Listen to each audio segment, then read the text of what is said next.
सुप्रभात बच्चों, मैं मीनाक्षी शर्मा रेजोनेंस पीसीसीपी से संस्कृत फैकल्टी। आज हम लोग जो है रुचिरा भाग 1 यानी कक्षा 6 की जो संस्कृत बुक है उसका अध्याय 8 जो है उसका अध्ययन करेंगे। अध्याय का अध्ययन करने से पहले उसका जो नाम है उसके बारे में हम लोग पढ़ लेते हैं कि भाई ये नाम जो रखा हुआ है सुक्ति स्तबकः। सुक्ति यानी जो सु प्लस उक्ति। सु यानी होता है अच्छा और उक्ति यानी कथन। तो अच्छी अच्छी बातें जो हमें कुछ सीखने का या कुछ ज्ञान जो हमें देती हैं उसी का यहाँ पर वर्णन किया गया है। और ये जो अध्याय है वो है हमारे श्लोकों के रूप में। तो हम आइए एक एक श्लोक का अध्ययन करते हैं और कौन से श्लोक में हमें क्या सीख दी गई है उसके बारे में जानते हैं। तो हमारा जो पहला श्लोक है उसमें कहा गया है उद्यमेन ही सिद्ध्यन्ति कार्याणि न मनोरथै न ही सुप्तस्य सिंहस्य प्रविशन्ति मुखे मृगाः। उद्यमेन, उद्यमेन जो है ये शब्द इसका अर्थ है मेहनत या परिश्रम। अब यहाँ तृतीय विभक्ति का प्रयोग किया गया है कि मेहनत सिद्ध्यन्ति, सिद्ध्यन्ति यानी सफल होना या सिद्ध करना, कार्याणि कार्य, और न यानी नहीं ये हमारा अव्यय है। मनोरथे यहाँ तृतीय विभक्ति बहुवचन का प्रयोग किया गया है मन में चाहने से या मन में इच्छा करने से। पहले शब्दों के अर्थ देख लेते हैं फिर पूरे श्लोक के अर्थ को एक साथ जानेंगे हम लोग। फिर यहाँ न अव्यय का फिर प्रयोग किया गया है। सुप्तस्य सोए हुए षष्ठी विभक्ति है। सिंहस्य इसमें भी षष्ठी विभक्ति है। शेर अपका के की जो वाक्य आएगा उसके अनुसार हम इसका प्रयोग करेंगे। प्रविशन्ति प्रवेश करते हैं या प्रवेश करता है। मुखे मुख में सप्तमी विभक्ति है। मृगाः यानी हिरण, और हिरण भी बहुवचन में दिया हुआ है।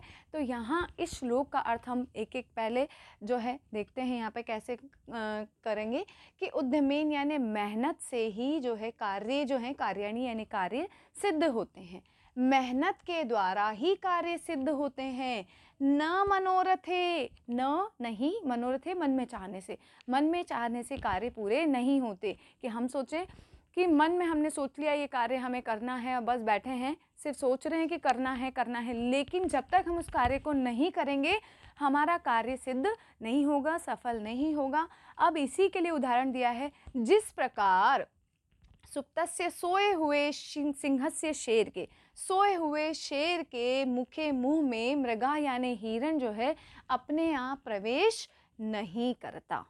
कि जिस प्रकार सोए हुए शेर के मुंह में हिरण अपने आप प्रवेश नहीं करता उसी प्रकार मेहनत करने से ही कार्य सिद्ध होते हैं, सफल होते हैं, मन में इच्छा करने से नहीं होते। चाहे तो हम उदाहरण को पहले और फिर उस बात को एक्सप्लेन कर सकते हैं या फिर उसको कह करके फिर उदाहरण दे सकते हैं। दोनों तरह से हम इसके अर्थ को कर सकते हैं। बढ़ते हैं हम लोग हमारे दूसरे श्लोक की ओर। तो दूसरा जो श्लोक है वो है हमारा पुस्तके पठितः पाठः जीवने न एव साधितः किम भवेत तेन पाठेन जीवने यो न सार्थकः।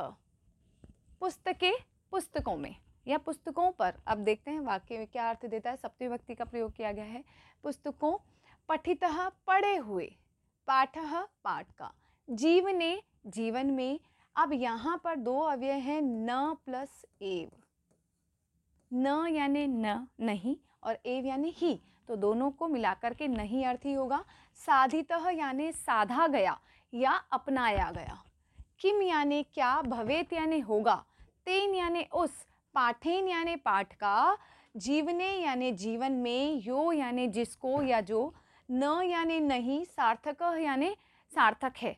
ठीक है कि पुस्तकों में पढ़े हुए पाठ को जीवने न एव साधिते, जीवन में साधा नहीं गया, जीवन में अपनाया नहीं गया।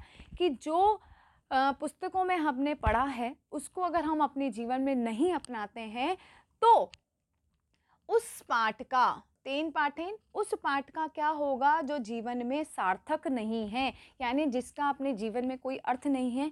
उस पाठ का क्या मतलब है, जो हमने पढ़ा उसको हमने नहीं अपनाया, और जो हमने उस ऐसे पाठ को पढ़ने का कोई मतलब नहीं है जो हमारे लिए सार्थक नहीं है, यानी जो हमारे लिए काम का नहीं है।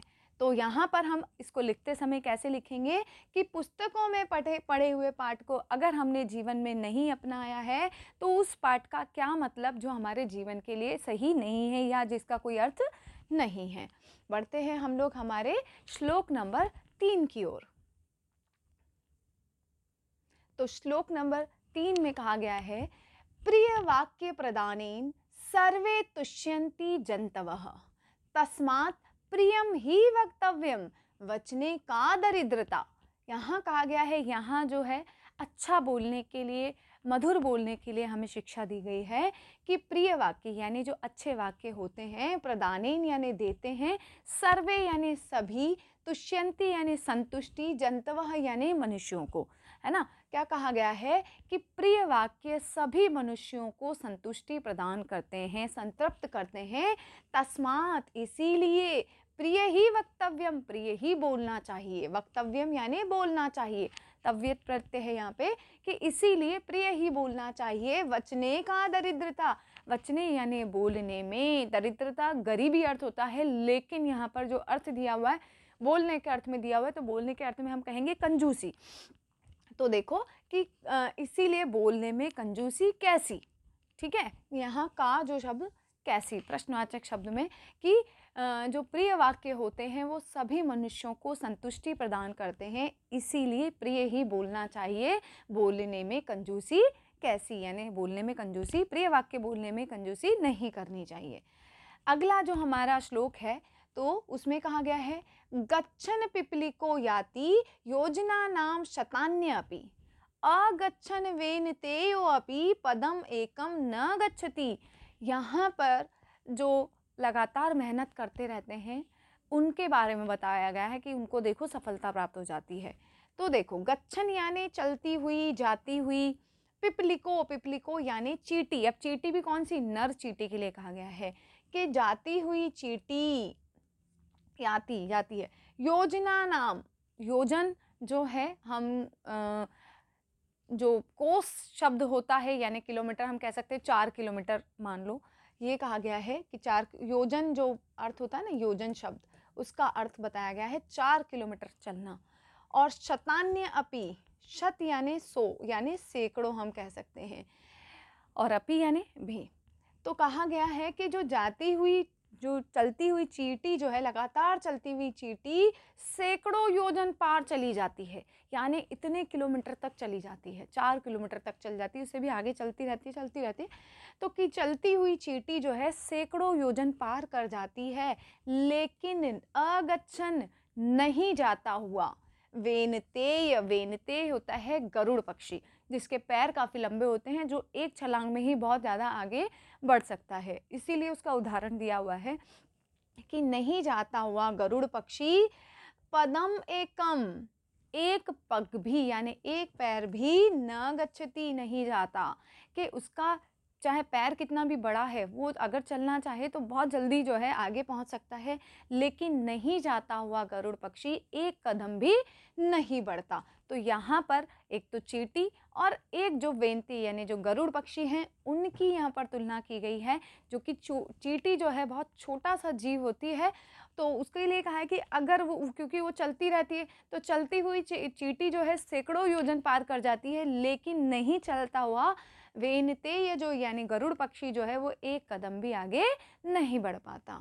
और इस अध्याय का जो हमारा अंतिम श्लोक है उसके बारे में देखो क्या कहा गया है, काकः कृष्णः पिकः कृष्णः को भेदः पिकाकयो वसंत समये प्राप्तिये काकः काकः पिकः पिकः। ये पहले भी आप लोगों ने पढ़ा होगा कि तो यहाँ पर कौवा और कोयल इन दोनों के बारे में बताया गया है कि देखो क्या है, काकः कृष्ण, काक यानी कौवा, कृष्ण यानी काला, कि कौवा काला, पिकः कृष्णः कोयल काली, पिकः यानी कोयल, कि कौवा काला कोयल काली, को भेद, क्या भेद यानी अंतर, क्या अंतर है पिक काकयो कोयल और कौवे में, कहा कौवा भी काला कोयल भी काली, तो इन दोनों यानी कोयल और कौवे में क्या अंतर है, वसंत समय प्राप्ते, कि वसंत समय आने पर, वसंत ऋतु का समय जब आता है तो उस समय आने पर, प्राप्ति यानी आने पर काकः काकः यानी कृष्ण जो कौवा है वो क्या करता है, काँव काँव करता है और कौवा कौवा हो जाता है। और कोयल कोयल कैसे, क्योंकि वसंत का मौसम जब आता है तो कौवा अपनी आवाज़ के द्वारा जो है बता देता है कि काँव काँव करता है तो वो कौवा है। और कोयल जो है वो गीत गाने लग जाती है, कोयल बहुत मधुर गीत गाती है तो पता चलता है कि ये कोयल है। तो कौवा कौवा हो जाता है और कोयल कोयल हो जाती है। तो इस तरीके से हमारे ये जो हमने 5 जो है हमारे श्लोक जो पढ़े हैं इनको एक बार और हम लोग देख लेते हैं। पहले श्लोक में कहा गया था कि मेहनत के द्वारा ही कार्य सफल होते हैं, मन में इच्छा करने से कार्य सफल नहीं होते। जिस प्रकार सोए हुए शेर के मुंह में हिरण अपने आप प्रवेश नहीं कर सकता, ऐसे ही दूसरे में यानी हमें मेहनत करने की यहाँ पर सीख दी गई है पहले श्लोक के द्वारा।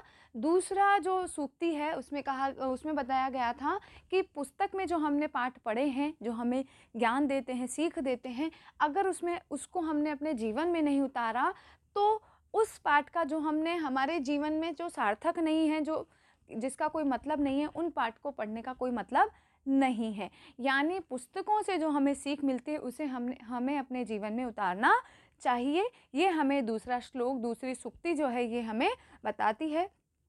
तीसरा जो है श्लोक बताता है कि जो यहाँ पर वाणी की महत्वता बताई गई है कि वाणी हमें कैसी बोलनी चाहिए और उससे क्या-क्या चीज़ें होती हैं।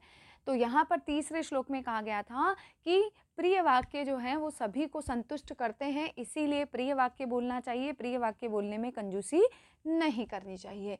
ऐसे ही जो चौथा श्लोक है वो वहाँ पर हमें लगातार मेहनत करें तो हम बहुत आगे पहुँच सकते हैं। उसी की सीख देते हुए कहा गया था चींटी और गरुड़ पक्षी की उदाहरण देकर के कि जाती हुई चींटी जो है सैकड़ों योजन पार कर जाती है, लेकिन नहीं जाता हुआ गरुड़ पक्षी जो है एक कदम भी आगे नहीं बढ़ पाता। और इसी का जो अंतिम श्लोक जो हमें बताता है वो हमें सीख देता है कि चाहे शक्ल में हम एक जैसे हों, लेकिन एक समय जब आता है तो पता चल जाता है कि कौन किस तरह का कार्य करता है। उन दोनों की जो भिन्नता है वो पता चल जाती है। तो यहाँ कौवा और कृष्ण जो कोयल जो है दोनों दिखने में एक जैसे, दोनों हैं भी काले, लेकिन हम वैसे कोई भेद नहीं कर पाते, कोई अंतर नहीं कर पाते। लेकिन जैसे ही वसंत ऋतु आती है तो इन दोनों का अंतर जो है वो हमें पता चल जाता है। जैसा कि यहाँ कहा गया है कि कौवा काला और कोयल काली, इन दोनों में क्या अंतर है ये हम पता नहीं कर सकते। लेकिन जैसे ही वसंत ऋतु आती है, वसंत ऋतु का मौसम आता है, कौवा जो है काँव काँव करके कौवा कौवा बन जाता है और जो कोयल है वो हमारी कोयल जो है गीत गाने के कारण अलग से पहचानी जाती है। तो इस तरीके से इस चैप्टर के जो 5 श्लोक हैं, ये पाँचों श्लोक हमें अलग-अलग जो है सीख देते हैं और इसीलिए चैप्टर का जो नाम दिया गया है वो भी सूक्ति यानी अच्छे कथन, कुछ सीख देने वाले कथन हैं। तो ये हमारा यहाँ पर अध्याय जो है यहीं पर समाप्त होता है। अगले उसमें हम लोग हमारे अभ्यास प्रश्न करेंगे। आज के लिए यहीं तक, धन्यवाद।